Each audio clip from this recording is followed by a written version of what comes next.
What's going on, guys? Today we're going to install some of the new Maxpeedingrods quick struts onto this 2010 Civic. This is the first time Maxpeedingrods has offered quick struts, and it looks like they're going to be building them for a variety of applications now. I've worked on 3 of these cars in the past. I've lowered 3 different models, but they were all SIs. And from what I gather and what I remember, this unit looks identical to it.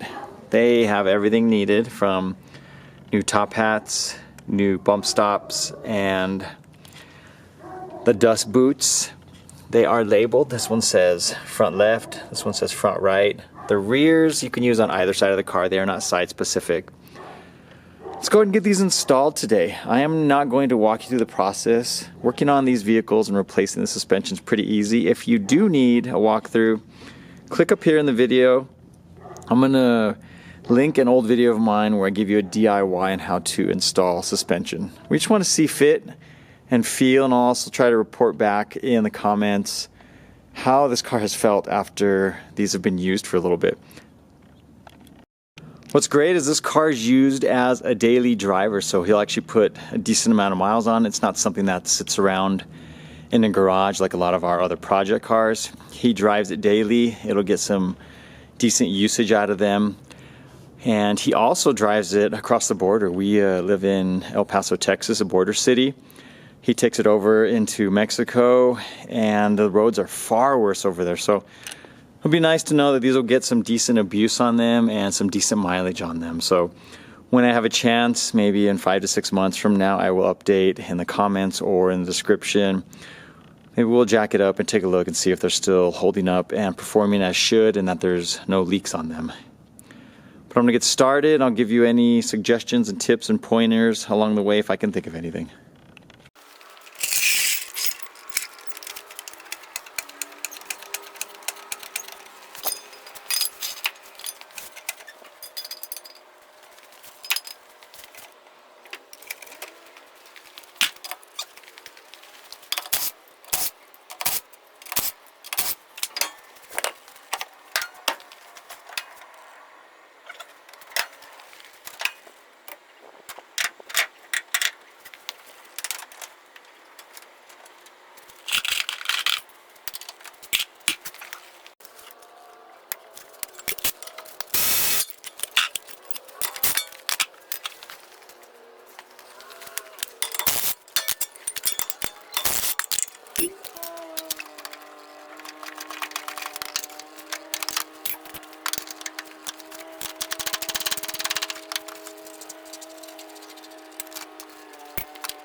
Quick look at the original versus the Maxpeedingrods.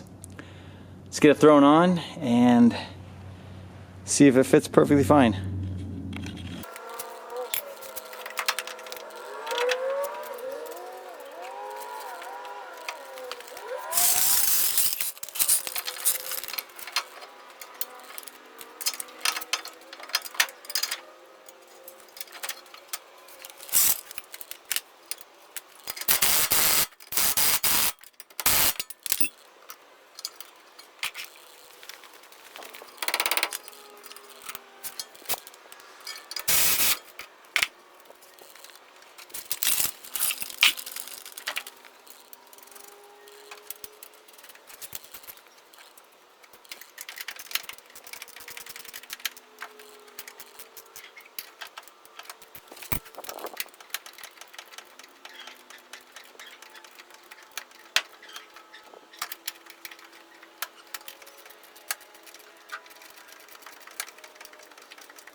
Before I get the tire put on, everything fit as it should. 0 issues.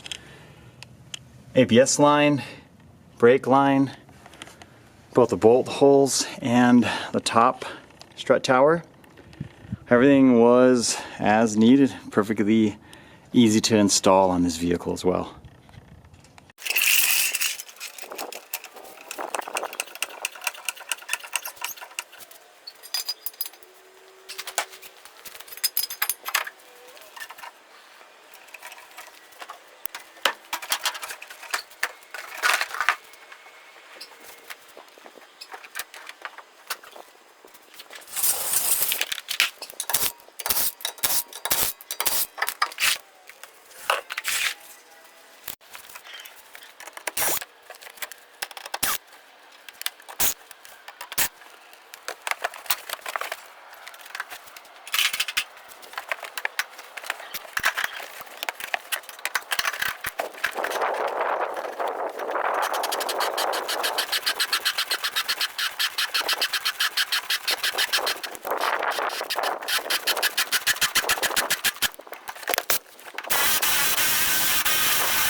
And a shot of the rears.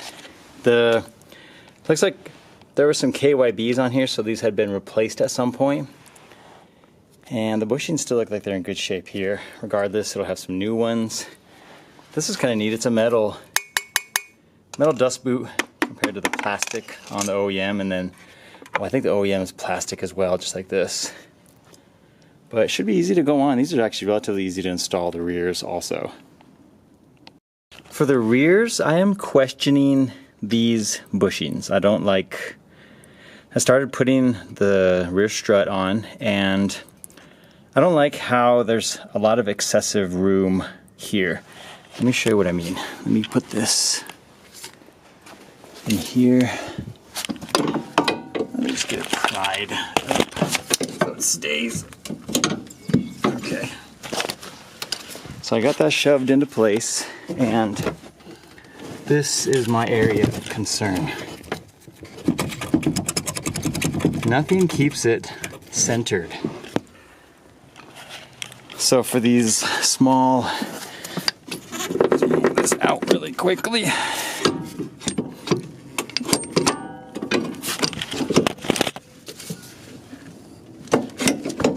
Okay, so for these small bushings, say this is the one that goes on top.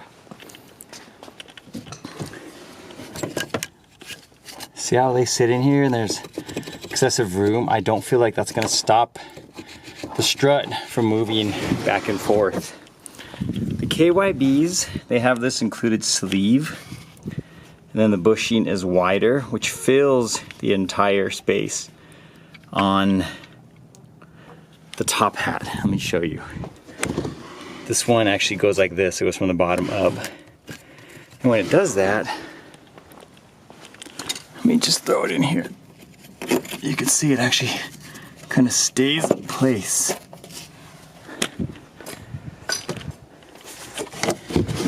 And this piece feeds up into there, eliminating any excessive room. The bushing itself is wide enough where these do not move around. So I don't like the original bushings that came with the Maxpeedingrods. Let me see if I can get this guy out. See how tight they are already? Much nicer tolerance. This sleeve, there's a little nipple here that is actually, it goes down, it catches. I'm gonna try to get this sleeve off. I'm just gonna drill the little hole out and see if I can slide it onto here and use the original bushings instead, because I feel like it'll hold it in place a lot better than these ones that are not the same diameter.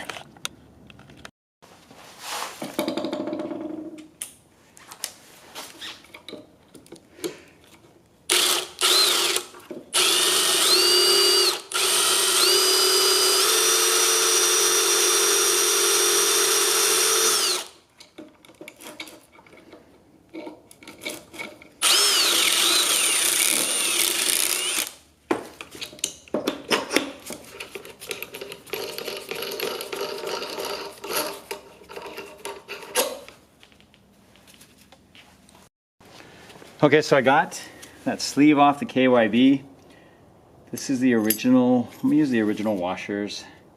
I just think they're better size. So this one.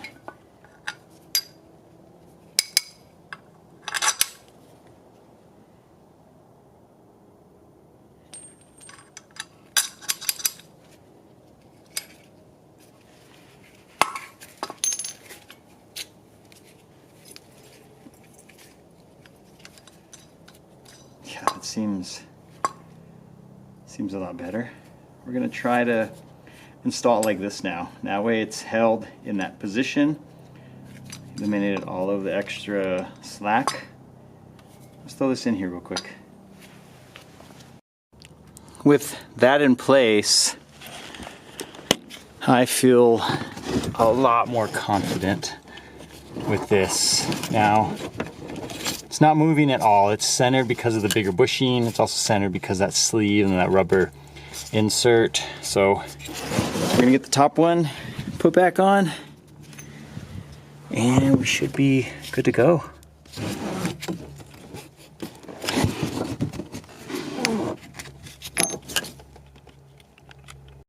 The only other tip back here I can leave is once you get the top buttoned up, get this bolt started. It's not all the way in. And then jack up the rear of the car. I've talked about this in many videos. Jack it up till it lifts the car off of the jack. That way it'll simulate normal ride height. And then tighten the bolt completely, because if we tighten it now, once we lower the car and it kind of goes back up into its normal position, it's going to put premature wear on the rubber bushing. So get that done before, get it lifted and then tighten it before you tighten that up completely. All right guys, all done. Start to finish, about 2 hours. Didn't take me too long. Had to figure out the back a little bit. I feel like the front is actually way easier to install on these cars than the rear. Just getting in there in the trunk and all the little liners and stuff, a little bit more time consuming, and plus how you have to remove the top hat compared to the front. I do not care for the bushings that they provided. That's something I think needs to be fixed. These are not, I don't think they're big enough in diameter to fill the whole space of the chassis mount. Even if you tighten it up as much as possible, it's still not going to compress this to fill it. I think it would be in time bouncing around on the chassis itself. The strut piston would probably bounce, create excessive noise, movement, just might not feel as sturdy as it needs to be. So hopefully they can redesign these and make something a little bit better. Even that little sleeve I had to reuse. Thankfully, the KYB parts fit perfectly over it, and I didn't have any issues reinstalling it. So the thing that I think that they need to do most is make sure that all these bushings on any particular model they make work perfectly fine. Time will tell how long they last. I'll double check it maybe in 6 months to a year. Just kind of revisit how it's holding up, if they're lasting, if they're leaking and whatnot. I will include some of that information in either the description or in the comments and pin the comment. Don't necessarily think I'm going to make a video on it, but we'll see if they can continue building quick struts. Quick struts have been super easy to install on vehicles instead of using spring compressors. So if they can continue making more applications for other vehicles, that'll be great. Thanks for watching, guys. Hope you guys enjoyed the video, and we will see you all soon.